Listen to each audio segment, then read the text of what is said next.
இந்த சேனலை தொடர்ந்து நடத்த உதவி செய்ய நினைப்பவர்கள் உதவி செய்யலாம். வணக்கம். நீங்கள் சுலோச்சனா மேடமா? நாங்கள் பிஜேபி அலுவலகத்திலிருந்து பேசுகிறோம். நீங்கள் பாஜகவிற்கு வாக்களிப்பீர்களா இந்த எலெக்ஷனில் இப்படின்னு ஒரு பெண்மணி ஒரு குடும்ப தலைவியிடம் ஃபோனில் கேட்குறாங்க. அதன் பிறகு என்ன நடந்தது? முதல்ல அந்த ആഡിയോவை കേളുங்க.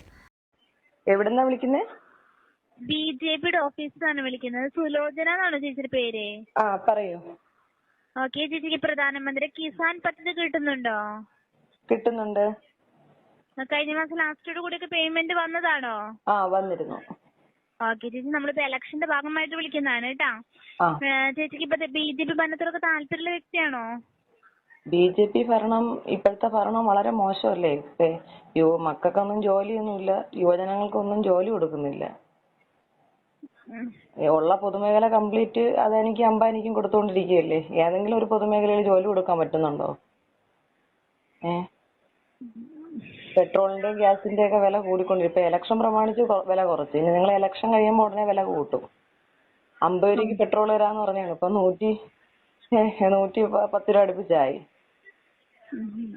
ഇതിലൊന്നും പറയാനില്ലേ? അതൊന്നും നിങ്ങൾ എന്തായാലും ഇലക്ഷൻ പ്രമാണിച്ച് വിളിച്ചതല്ലേ, ഒരു മറുപടിയും കൂടെ പറയും. ആളുകൾക്ക് കട്ട് ചെയ്തിട്ട് പോവല്ലേ നമ്മൾ ചോദിക്കുന്നതിനും കൂടെ എവിടെന്നെങ്കിലും ഒരു ഉത്തരം കിട്ടിയായിരുന്നു. കട്ടിയിട്ട് എന്തെങ്കിലും പോയില്ലേ ചേച്ചി? നമ്മൾ മുമ്പത്തെ ഭരണമാണെങ്കിൽ ഇങ്ങനെയൊന്നും വന്നിട്ടില്ലാന്ന് ചേച്ചി നല്ല ഉറപ്പുണ്ടോ? എല്ലാ കാര്യത്തിലും ചേച്ചി കറക്റ്റായിട്ട് ജോലിയും കാര്യങ്ങളൊക്കെ കിട്ടിയിട്ടുണ്ടെന്ന് ചേച്ചിക്ക് ഉറപ്പ് പറയാൻ പറ്റുമോ? ഇത്രയും ഭീകരമായിട്ട് ജോലി ഇല്ലാത്തൊരവസ്ഥയില്ല. 10 ലക്ഷം തൊഴിൽ ഒഴിഞ്ഞു കിടന്നിട്ട് പൊതുമേഖലയില് 10 ലക്ഷം ഒഴിഞ്ഞു കിടന്ന തൊഴില് റദ്ദാക്കപ്പെട്ടു എന്നുള്ളത് മോക്കറിയോ? അങ്ങനെ ഒഴിവാക്കപ്പെട്ടു. ഇന്ത്യൻ റെയിൽവേയിൽ ലക്ഷക്കണക്കിന് തൊഴിൽ ഒഴിഞ്ഞു കിടപ്പുണ്ട്. അവിടെ എവിടെയെങ്കിലും നിയമനം കൊടുക്കുന്നുണ്ടോ? നമ്മുടെ പൊതുമേഖലകളെല്ലാം ഇങ്ങനെ ഓരോരുത്തർക്ക് വിറ്റുകൊണ്ടിരിക്കുകയല്ലേ. പൊതുമേഖലയിൽ ജോലി കൊടുത്തില്ലെങ്കിൽ പിന്നെ എവിടെയാണ് സർക്കാരിന് ജോലി കൊടുക്കാൻ പറ്റുന്നത്? ഇപ്പൊ വന്നപ്പം പറഞ്ഞ് കള്ളപ്പണം വെളുപ്പിച്ചിട്ട് 15 ലക്ഷം ഓരോരുത്തരുടെ അക്കൗണ്ടിൽ ഇടുവെന്ന്. ആർക്കെങ്കിലും നിങ്ങളുടെ വീട്ടിൽ ആർക്കെങ്കിലും കിട്ടിയോ? അപ്പൊ ബിജെപിക്കാരെ വീട്ടിലെങ്കിലും കിട്ടിയെങ്കിൽ, ആർക്കെങ്കിലും കിട്ടിയെങ്കിൽ അത്രയും സമാധാനം. എവിടെയെങ്കിലും കിട്ടിയിട്ടുണ്ടോ? മോളുടെ വീട്ടിൽ കിട്ടിയോ? എന്റെ വീട്ടിൽ കിട്ടിയിട്ടില്ല. അല്ല ചേച്ചി, ഞാൻ ഒരു കാര്യം ചോദിച്ചോട്ടെ. നമ്മളിപ്പോ ഈ ബിജെപി ഭരണം വന്നത് കൊണ്ടാ, കേന്ദ്രത്തിൽ ബിജെപി ഭരിച്ചത് കൊണ്ടാണോ ഇപ്പൊ ഇങ്ങനെ ആയതെന്ന് ചേച്ചി വിശ്വസിക്കുന്നുണ്ടോ?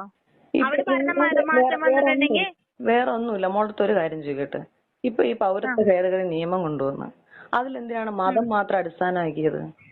ഈ രാജ്യത്ത് നിങ്ങളൊക്കെ കൊച്ചു കുട്ടികളോ, നിങ്ങളൊക്കെ ഇങ്ങനെ മുസ്ലിങ്ങളെയൊക്കെ മാറ്റി നിർത്തിക്കൊണ്ടാണോ സ്കൂളിൽ പഠിക്കുന്നത്? പക്ഷെ ഇപ്പൊ അങ്ങനെയല്ലല്ലോ. രാജ്യത്ത് ഭരണം പറയുന്നത് ഈ 3 അയൽ രാജ്യങ്ങൾ, പാകിസ്ഥാൻ എന്നും ബംഗ്ലാദേശ് എന്നും അഫ്ഗാനിസ്ഥാൻ എന്നുള്ള 3 രാജ്യങ്ങളിൽ നിന്നുള്ള മുസ്ലിങ്ങളെ മാത്രം എന്തിനു നിങ്ങൾ മാറ്റി നിർത്തണം? 6 മതവിഭാഗങ്ങൾക്ക് പൗരത്വം കൊടുക്കുമ്പോൾ ഒരു മതത്തിന് എന്തിനു മാറ്റി നിർത്തണം? അവര് അഭയാർത്ഥികളായിട്ട് വന്നവരല്ലേ. അവരുടെ രാജ്യത്ത് അവർക്ക് പ്രശ്നമായതുകൊണ്ട് ഈ രാജ്യത്ത് അഭയം തേടി വന്നവരാണ് അഭയാർത്ഥികൾ എന്നാണ് ഞാൻ മനസ്സിലാക്കുന്നത്. ആ അഭയം തേടി വന്നവരെ പുറത്താക്കുന്ന ഒരു പാരമ്പര്യം അത് ശരിയായ രീതിയായിട്ട് മോക്ക് തോന്നുന്നുണ്ടോ?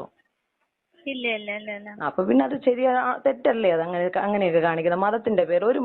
ഇത്രയും 6 വിഭാഗം മതങ്ങൾക്ക് ആ പൗരത്വം കൊടുക്കൂന്ന് പറയുമ്പോൾ ഒരു വിഭാഗത്തിന് മാത്രം മാറ്റി നിർത്തുന്നതിനോട് നമുക്ക് ഭയങ്കരമായിട്ടുള്ള പ്രതിഷേധമുണ്ട്. ഞാനൊരു ഹിന്ദുവാണ്, പക്ഷെ എനിക്ക് വലിയ പ്രതിഷേധമുണ്ട്. കാരണം നമ്മളൊക്കെ മതം പറഞ്ഞുകൊണ്ടല്ല, ജാതിയും മതവും ഇല്ലാത്ത ഒരു മതനിരപേക്ഷ രാജ്യമാണ് ഇന്ത്യ.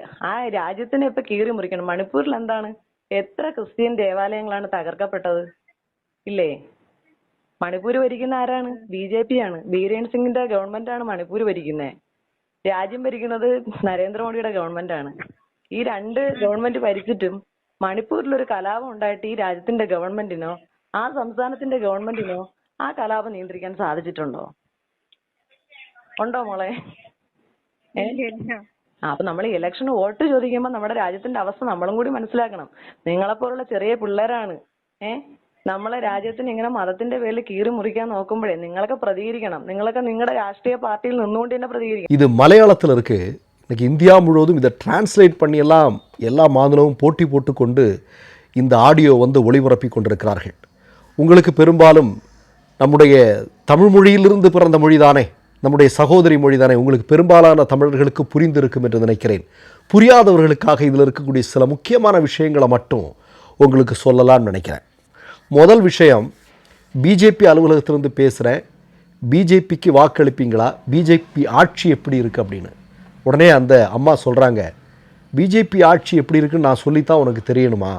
எவ்வளோ மோசமாக இருக்குது, யாருக்குமே வேலை இல்லை, என் வீட்டு பிள்ளைகளுக்கும் வேலை இல்லை. ரயில்வே அப்படிங்கிற ஒரு பொதுத்துறை நிறுவனத்திலேயே பல லட்சம் காலி இடங்கள் இருக்குது. ஆனால் 11 வருஷமாக மோடி அதில் ஒரு இடத்த கூட நிரப்பாமல் இவ்வளோ பெரிய பித்தலாட்டத்தை பண்ணிகிட்டு இருக்கார் இல்லையா அப்படின்னு அந்த குடும்ப தலைவி கேட்குறாங்க. ரெண்டாவதாக அவங்க கேட்கக்கூடிய மிக முக்கியமான விஷயம் என்ன அப்படின்னா, இந்தியாவில் மற்ற நாடுகளிலிருந்து வந்து குடியேறியவர்கள் அவர்களுக்கு குடியுரிமை வழங்குவது தொடர்பாக 6 மதத்தை சார்ந்தவர்களுக்கு குடியுரிமை வழங்கலாம், ஆனால் இஸ்லாமியர்களுக்கு மட்டும் கொடுக்கக்கூடாது அப்படின்னு சொன்னால் அது நியாயமாப்பா, அது நீங்கள் செய்கிறது நியாயமா அப்படின்னு அந்த பெண்மணி, கொடுக்கக்கூடாதுன்னா யாருக்குமே கொடுக்கக்கூடாது, ஆனால் கொடுக்குற அப்படின்னா 6 மதத்தை சார்ந்தவர்களுக்கு கொடுக்கலாமா, முஸ்லீம்களுக்கு மட்டும் கொடுக்கக்கூடாதான். இது எந்த விதத்தில் நியாயமாக இருக்க முடியும், நீயே கொஞ்சம் சொல்ல அப்படின்னு சொல்கிறாங்க. அடுத்ததாக அவங்க சொல்கிறது தான் ரொம்ப ஹைலைட்டான விஷயம். இந்த கருப்பு பணத்தை எல்லாம் ஒழித்து நான் ஆட்சி பொறுப்புக்கு வந்தால் அதை மீட்டெடுத்து ஒவ்வொரு இந்தியனுடைய வங்கி கணக்கிலையும் 15 லட்சம் ரூபாய் போடுறேன்னு சொன்னார் இல்லையா உங்கள் தலைவர் மோடி. உங்களுக்காவது வந்ததா, பிஜேபிக்காரருடைய அக்கௌண்ட்லையாவது யாராவது ஒருத்தருடைய அக்கௌண்ட்லையாவது வந்ததா? வந்ததுன்னா சந்தோஷம் அப்படின்னு கிண்டல் பண்ணுறாங்க அந்த குடும்ப தலைவி அவங்கள பார்த்து. இதில் என்ன அப்படின்னா, இந்த எலெக்ஷன் நெருங்கும்போது இந்த பிஆர்ஓ ஒர்க் அப்படிங்கிறது பாஜக பயங்கரமாக முடுக்கி விடும். பல பொய்கள் நமக்கு ஏற்கனவே தெரியும். 4 கோடி பேருக்கு வந்து வீடு கட்டி கொடுத்தோம் அப்படின்னு மோடி இங்கே தமிழ்நாட்டிலையும் கேரளாவிலையும் வந்து சொன்னார். ஆனால் பார்லிமெண்ட்டில் மோடி என்ன சொல்கிறாரு, 1.5 கோடிக்கும் குறைவான ஆட்களுக்கு தான் நாங்கள் வந்து வீடு கட்டி கொடுத்துருக்குறோன்னு சொல்கிறாரு. அதனால் இனி தேர்தல் சீசன் 5 மாதங்களுடைய சட்டமன்ற தேர்தல், அதுவும் பாஜகவிற்கு எந்த காலத்திலும் கால் பதிக்க முடியாத முக்கியமான மாநிலங்கள் இல்லையா, ஒரு காலத்திலும் அவர்களால் வர முடியாது. ஏன்னா படிப்பிலையும் பகுத்தறிவிலையும் சிறந்து விளங்கக்கூடிய மாநிலங்களில் எப்படி ஆர்எஸ்எஸ்ஸால் காலூன்ற முடியும்? அப்படிப்பட்ட இடங்கள் எல்லாம் மிக பெரும் பொய்களோடு வருவார்கள். அப்படி வந்தாலும் அங்கே இருக்கக்கூடிய மக்கள் ரொம்ப கவனமாக இருக்கிறாங்க, அவங்கள அவ்வளோ சீக்கிரம் ஏமாற்ற முடியாது அப்படிங்கிறது தான் இந்த குடும்ப தலைவி வந்து ரொம்ப தெளிவாக வந்து உணர்த்துகிறார். நிச்சயமாக நான் சொல்கிறேன், தமிழ்நாடும் கேரளமும் என்பது எப்போதுமே தனித்து சிந்திக்கக்கூடிய ஒரு மிக முக்கியமான மாநிலங்கள். காங்கிரஸ் வரலாம், கம்யூனிஸ்டுகள் வரலாம், திமுக வரலாம், இந்த கட்சிகளெல்லாம் வரும், இதையெல்லாம் மக்கள் ஏற்றுக்கொள்வார்கள். இவர்களுக்குள் போட்டிகள் இருக்கலாம், ஆனால் ஒருபோதும் சங்க பரிவாரங்களை அவர்கள் இந்த மாநிலத்திற்குள் அனுமதிக்கவே மாட்டார்கள். ஒருபோதும் இவர்களுக்கு இடமில்லை என்பதில் உறுதியாக இருக்கிறார்கள் இந்த பகுதியை சார்ந்த மக்கள். அதுதான் இந்த மாநில மக்களுடைய மிகப்பெரிய பெருமை, இந்த மாநிலத்திற்கு பெருமை என்று நான் நினைக்கிறேன். இப்போ நீங்கள் பார்த்தீங்கன்னா இதில் ஒவ்வொரு விஷயமாக அவங்க பேசிட்டு வர்றாங்க இல்லையா, இந்த வேலை இல்லை, இப்போ யாருக்குமே வேலை இல்லை, எங்கள் வீட்டில் உள்ளவங்களுக்கு கூட வேலை இல்லை, அதே மாதிரி இந்த குடியுரிமை அப்படிங்கிற விஷயத்தில் நீங்கள் பண்ணுறது சரியா, அதுலேயும் குறிப்பாக கேட்குறாங்க, இப்போ பள்ளிக்கூடங்கள் இருக்குது, முஸ்லீம் பிள்ளைகள் கூட எல்லாம் தானே நீ உன் கூட முஸ்லீம் பிள்ளைகள் படிக்கலையா? எல்லா இடத்துலையும் தான் முஸ்லீம்களும் கிறிஸ்தவர்களும் இந்துக்களும் எல்லாம் கலந்து தானே இருக்கிறோம். மார்க்கெட்டில் போய் இந்து முஸ்லீம் அப்படின்னு இருக்குமா? எல்லோரும் கலந்து தான் வாழணும், எல்லாருமே கலந்து தான் இங்கே வந்து இருக்கிறோம், அதுதானே இந்தியாவிற்கு அழகாக இருக்க முடியும் அப்படிங்கிறத அவங்க தெளிவாக சொல்கிறாங்க. கூடுதலாக இந்த 15 லட்சம் ரூபாய் விஷயம், நீங்கள் யாருக்கு உங்கள் பிஜேபியில் ஒருத்தருடைய அக்கௌண்ட்டில் வந்தால் கூட நமக்கு ரொம்ப சந்தோஷம்தான், ஆனால் அது கூட வரலையே. அப்போ முழுக்க பொய்களை மட்டும் பேசிக்கொண்டே ஆட்சி நடத்தி கொண்டிருக்கிறீர்களா? எந்த முகத்தோடு எங்களிடம் நீங்கள் மீண்டும் பாஜகவிற்காக வாக்களிப்பீர்கள் என்கிற கேட்கிற இடம் இருக்கு இல்லையா, அந்த சிந்திக்கிற இடம் இருக்கு இல்லையா, அதுதான் தமிழ்நாட்டையும் கேரளாவையும் ஆர்எஸ்எஸ் பாஜகவிடமிருந்து காப்பாற்றும். மற்றொரு நிகழ்வில் சந்திப்போம். நன்றி, வணக்கம். 3 யூடியூப் சேனல்கள் வியாபாரத்திற்கு இருக்கிறது. தேவைப்படுபவர்கள் இந்த எண்ணுக்கு தொடர்பு கொள்ளுங்கள்.